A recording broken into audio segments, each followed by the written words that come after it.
Bonjour à toutes et bonjour à tous. Nous nous retrouvons pour ce nouveau point marché trimestriel. Le début d'année a été riche en événements.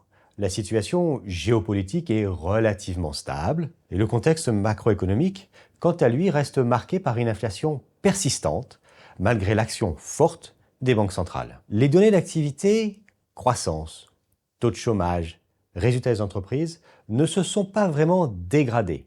Cette situation est plutôt une bonne nouvelle, mais ce n'est pas celle que recherchent les banques centrales. Comme vous le savez, pour lutter contre l'inflation, ce qui est le mandat des banquiers centraux, les banques centrales augmentent leur taux d'intérêt pour limiter l'accès au crédit, ralentir l'économie, créer du chômage et, in fine, faire baisser la consommation et donc les prix. Pour autant, même si elles sont à des niveaux élevés, les dernières données montrent un certain tassement de l'inflation. Probablement qu'au cours de l'année 2023, l'inflation va ralentir, mais restera loin de l'objectif de 2%.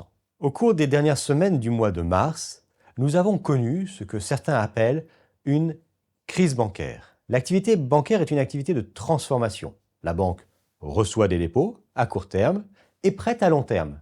Évidemment, si les dépôts diminuent fortement, les banques se retrouvent en difficulté, ce qui incite les autres déposants eux-mêmes à retirer leurs dépôts et conduit la banque au défaut.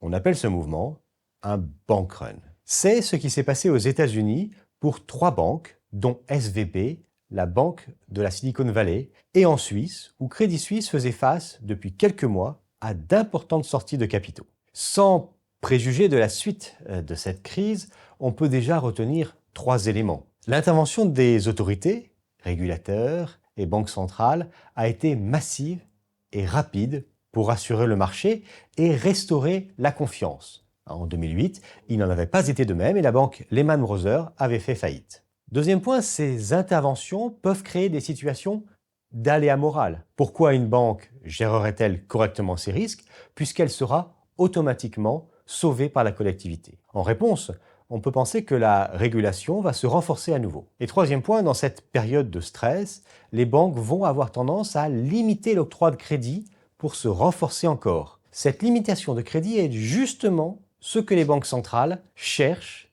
par leur hausse de taux successives, à provoquer. D'une certaine manière, on peut dire que la crise bancaire actuelle fait une partie du travail des banques centrales.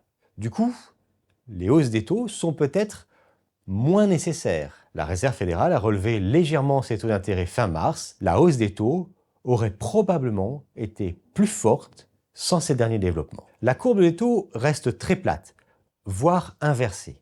Cette situation est souvent synonyme de récession attendue. Le taux de l'EAT 10 ans, l'emprunt d'État français, a été volatile sur le premier trimestre.